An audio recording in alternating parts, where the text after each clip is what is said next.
The following podcast is going to contain spoilers, along with me, just a regular guy, talking about all the things I love, such as comics, movies, television, music, and books. So yeah, proceed at your own risk.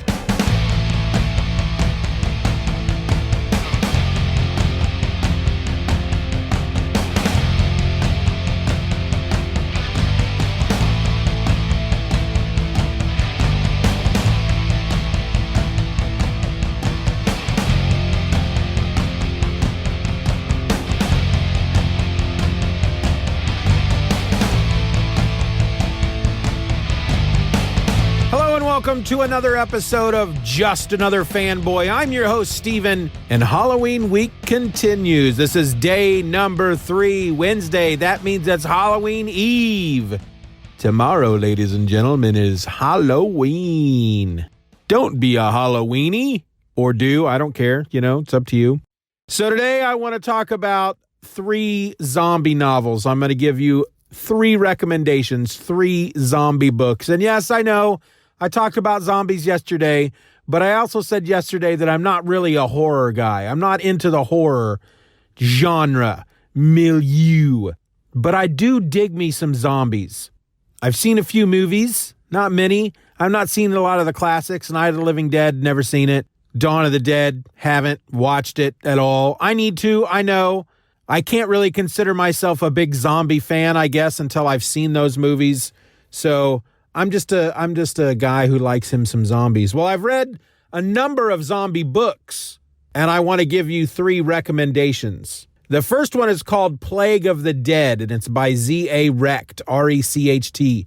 Now, this is the first in a series of books. I feel like there's 5 of them out by this point, which is pretty crazy because the author is no longer alive. Somebody else is writing those books. But this is more of a traditional zombie story. The other 2 books I'm going to talk about, not at all your traditional zombie story. This one, very traditional. This has a very global pandemic feel to it. This is not a personal story about one character or a small group of characters just trying to get by in a world overrun with zombies. This is global, and this one of the reasons I really enjoyed it is because of that. Now, it does follow a particular group. But the group that we follow, we actually start out in Africa. That's where the outbreak begins. And when we catch up with our group, the folks we're going to follow throughout this series, it's actually a team of soldiers. There's a photojournalist with them and a nurse. And they are trying to stop this tide of zombies. They're in the Middle East at this point. The zombie tide has reached the Middle East, and they're trying to stop it. And if I remember correctly, they're somewhere near the Suez Canal, and they're trying to stop it, and they're overrun. So they hightail it out of there, and they end up on a naval vessel. And at one point, they realize the world is gone. The world as we know it is gone. They were not able to hold back the zombie tide in these various areas of the world, and so the world has been overrun. But they kind of have a plan. The big general guy in charge, he knows a woman who works for the military. She's an expert on this virus they're calling the Morningstar strain, because they've been studying this for a long time. This has been out there. It's kind of like the Ebola virus, and they get a hold of it, and they've been studying it, and they've been trying to come up with a way to fight it, because they know that eventually it's going to break out. It's going to be much worse than the Ebola virus. And so he's got this plan. He says, okay, there's this woman I know. She's an expert on the Morningstar strain. If anybody's going to be able to come up with the cure, it's her. The last I was in contact with her, she was going to make her way to the CDC. We need to meet her there, and we need to help her. He said, but it's not a military operation anymore. The military as we know it no longer exists. So I'm looking for volunteers. I can't order you to do this. And so a number of the soldiers volunteer. The photojournalist goes with him. The nurse goes with him. And they make landfall on the West Coast, and they start making their way across the country. Now, in the meantime, on the other side of the country, in Washington, is this woman, this scientist. She's been arrested by the government before as the outbreak is happening overseas, before it reaches America. She's arrested by the government because she leaks the information to the press. She's not supposed to tell anybody about this, but she feels like the people need to be warned. So she leaks the information to the press. She's arrested, and then she is taken down into like this government dungeon where she is tortured psychologically to divulge her secrets on the cure. And what you find out at one point is that while the government itself no longer exists, a new government has taken its place, and that's who these people work for. And so she's able to escape with the help of one of the special agents. He decides that what they're doing is wrong, and he helps her escape. There's a journalist with them because the woman that she leaked the information to, she's arrested as well. And so then they head off across the United States going in the opposite direction.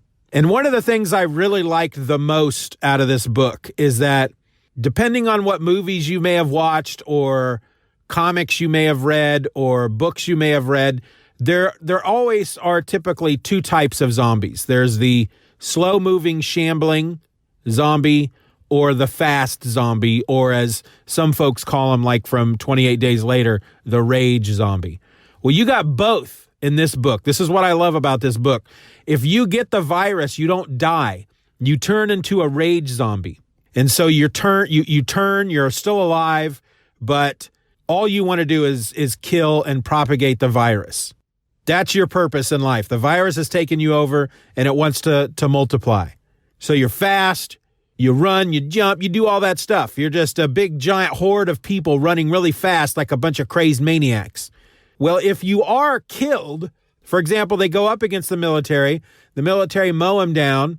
If they're killed without it being a headshot, they are then at that point dead, but then the virus completely takes over and the person gets back up. And at that point, they are the shambling, slow-moving zombie. And I love that idea. I love that you can get both kinds in this book. And I love the reasoning for having both kinds. And I thought it made for a much, much more interesting read because you can have a whole passel of rage zombies coming at you and you can mow them down quickly, which you have to do because they're coming at you fast. You can mow them down quickly, but then you have to expect that they're going to get back up. And at that point, they're going to be a little slower. Now, throughout all this, we're introduced to a soldier who gets separated from the group. He sacrifices himself at one point. They're somewhere in the Midwest. He sacrifices himself so that the rest of them can make it out of this town alive. And he is bitten. And that's why he makes the sacrifice. He's like, I'll do this because I'm going to die anyway. And he ends up in some building. He fortifies himself in and he survives. He never turns. So then the goal for him and some others that he comes across is to get him to the other two groups because obviously there's something about him that maybe they can use to help make a cure. So that's Plague of the Dead. It's part of the Morningstar Saga by Z.A. Recht. Recht. I don't know if it's Recht or Recht, R-E-C-H-T. All right, the next book is called Night of the Living Trekkies. And this is by Kevin David Anderson and Sam Stahl. And this is a zombie book set during a Star Trek convention. There's a big Star Trek convention when the zombie outbreak happens. You've got one guy, he's a security guard for the convention center where the Star Trek convention is being held. He's not a big sci-fi fan from what I remember, but then he has to fight off all these zombies. In this case, the zombies were created by an alien virus. It's been a long time since I've read this book, so I don't remember a lot of details. I do remember being very angry when I discovered this book because I've always wanted to write a zombie story during a comic book convention. It just makes sense. You've got these big convention centers attached to hotels.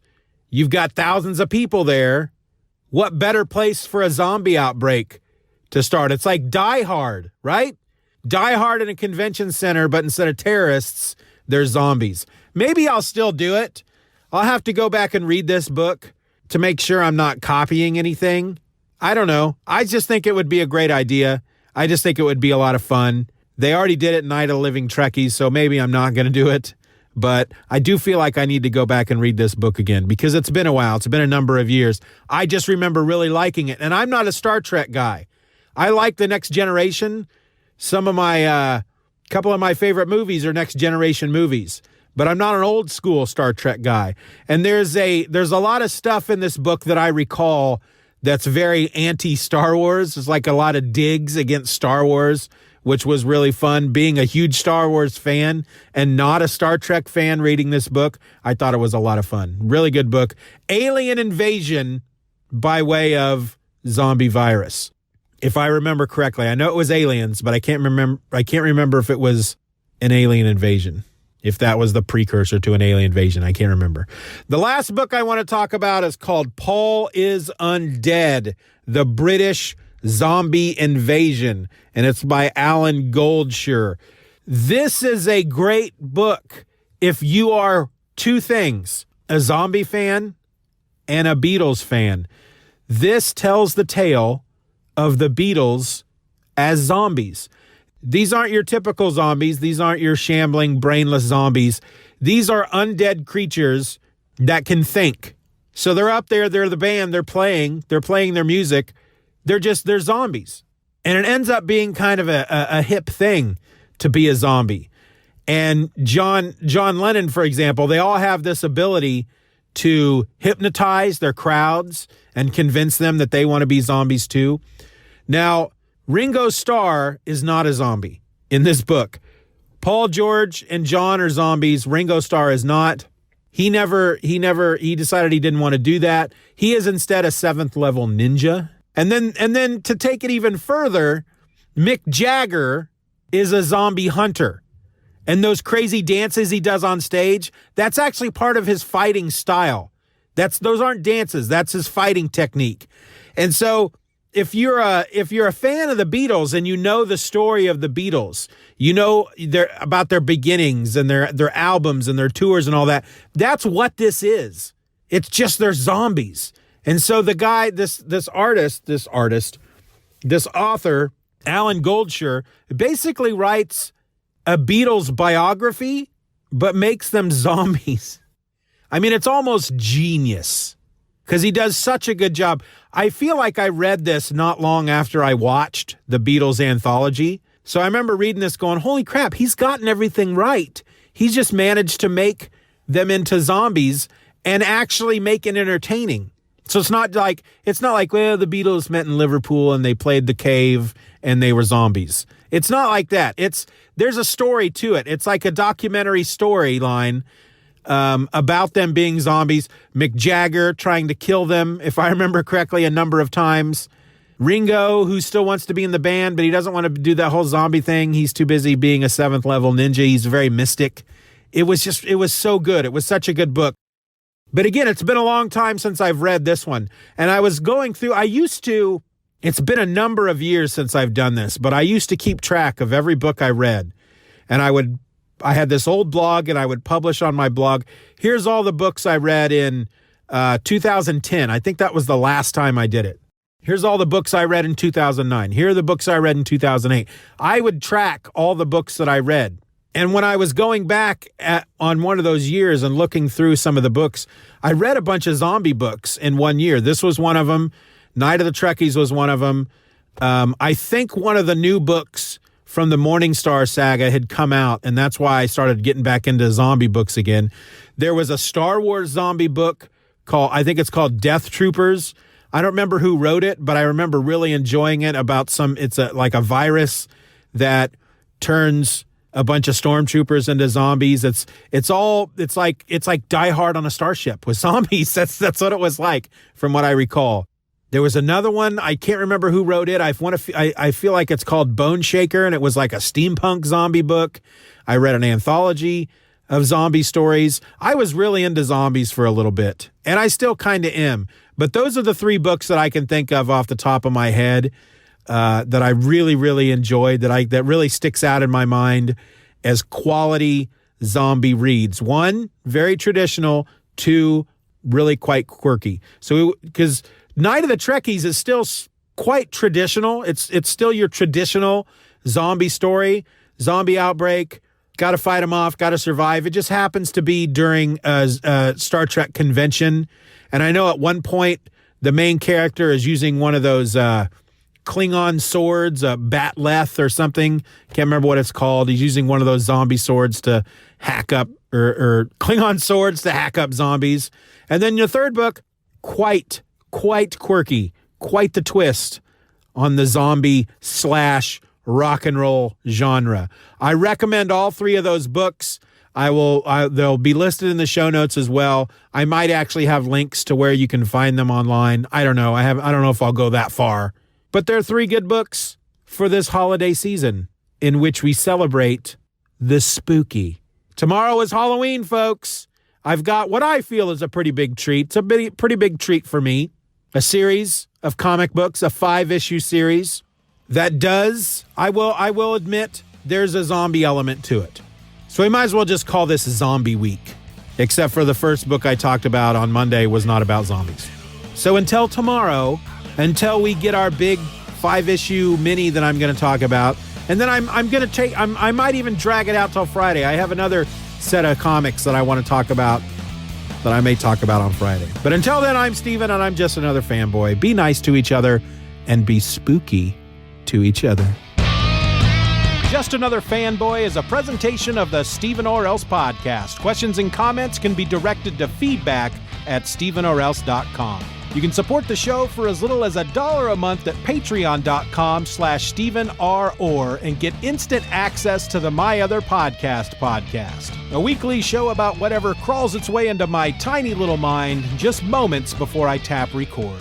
You can find me on the World Wide Web at stevenorelse.com or find me on Twitter and Instagram by searching for @StevenOrElse. I also encourage you to subscribe to the show, leave us a 5-star review, and share this episode with a friend. Just Another Fanboy is a proud member of the Comics Podcast Network. You can find that over at comicspodcasts.com. All links will be in the show notes.